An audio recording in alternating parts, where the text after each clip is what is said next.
Stain was right, and if that sentence makes you uncomfortable, good, it should.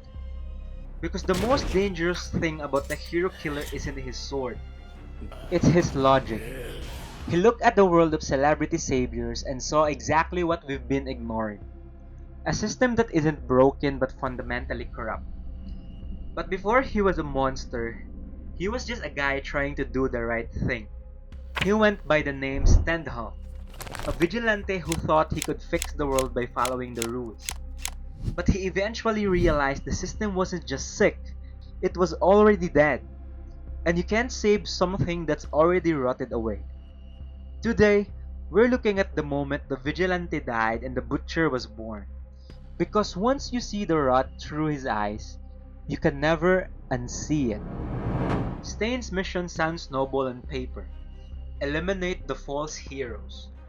But this is where the nuance gets lost. Stain isn't looking for criminals. He isn't hunting heroes who take bribes or abuse their power in the streets.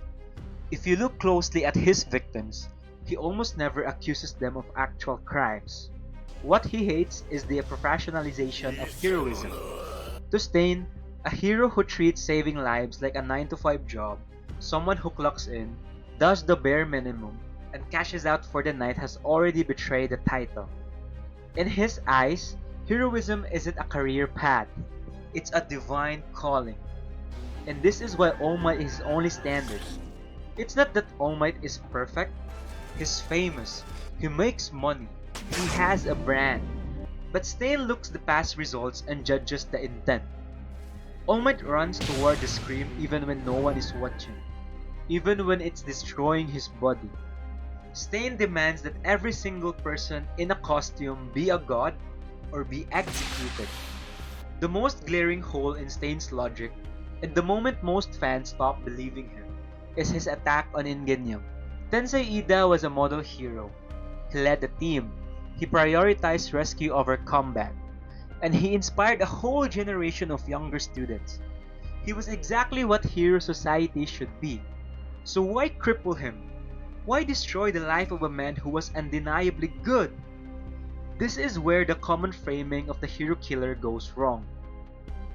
Ingenium was never one of Stain's target. He didn't stalk him, he didn't investigate him, and he didn't single him out as a false hero. Ingenium went after Stain, and in Stain's world, that changes everything. This is where Stain reveals his true terrifying nature. He isn't a judge anymore, he's an extremist. To Stain, his mission is already righteous, his judgment is already correct.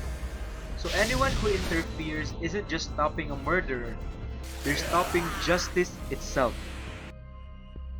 He shares a disturbing psychological DNA with Light Yagami.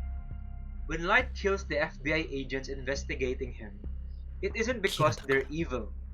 It's because they've positioned themselves against his vision of a new world.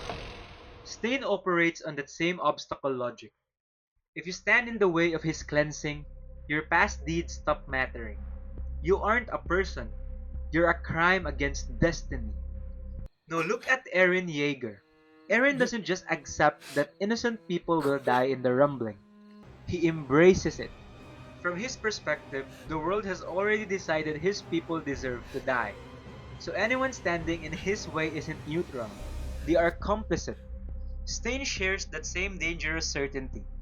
He isn't fighting for survival like Eren, but he believes the end of his mission justifies any amount of blood. But Lelouch v Britannia adds the most chilling layer of this comparison. Lelouch knew he was becoming a villain. He sacrificed his own morality to create a larger peace, wearing the mask of a tyrant so the world could unite against him.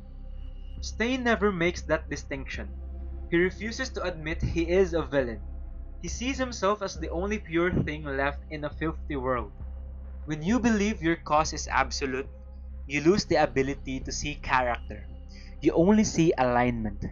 Are you moving toward my vision of society or are you in the way? Once you become an obstacle to a true believer, you aren't a hero anymore. You're just expandable. But here's the X factor that most casual viewers don't know. Before the ideology, there was Stendhal. In the Vigilantes manga, we see Stain before he found his hero killer brand. And what we find isn't a revolutionary. It's a serial killer looking for a reason. Stendhal didn't start killing because the hero system was broken. He was already hunting in the alleys long before he ever targeted a pro-hero. He was violence looking for permission. Stain didn't discover a truth about society. He built a philosophy as a suit of armor to protect his own bloodlust. There is a much darker label for Stain that hero society is too afraid to use. He is a mission-oriented serial killer. In the real world, the most dangerous monsters don't see themselves as villains. They see themselves as cleaners of a world that has lost its way. Take Jack the Ripper. His myth has endured for over a century not because of the brutality, but because of how he framed his violence as a moral cleansing of the unpure streets of London. He didn't just kill, he purified. Then there's Ted Bundy.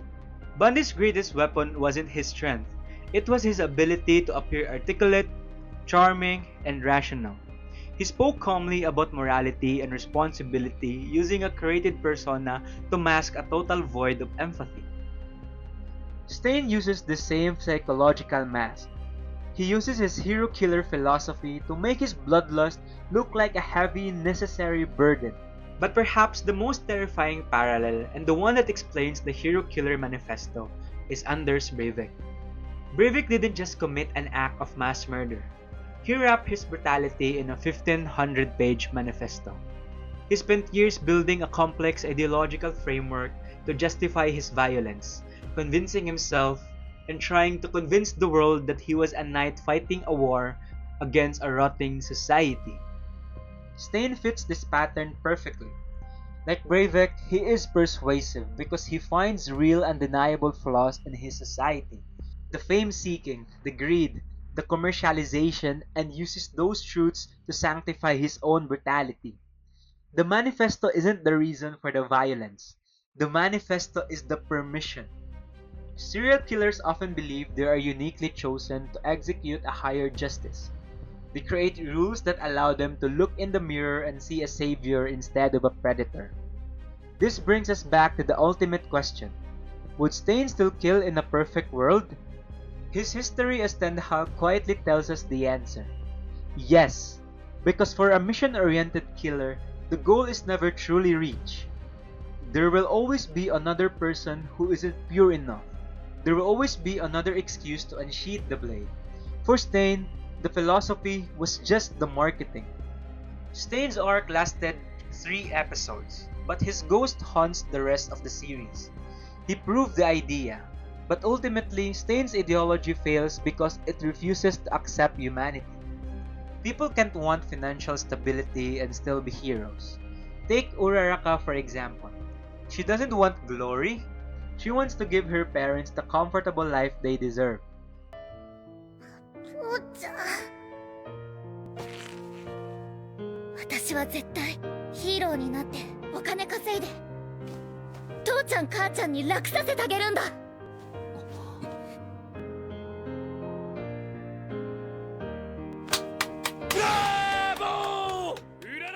Stain would call that greedy, but in reality, it's the most selfless motivation there is.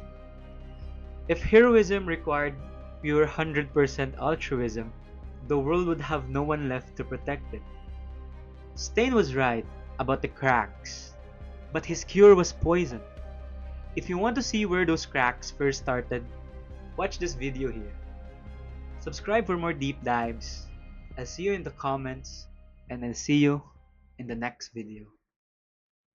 Plus Ultra.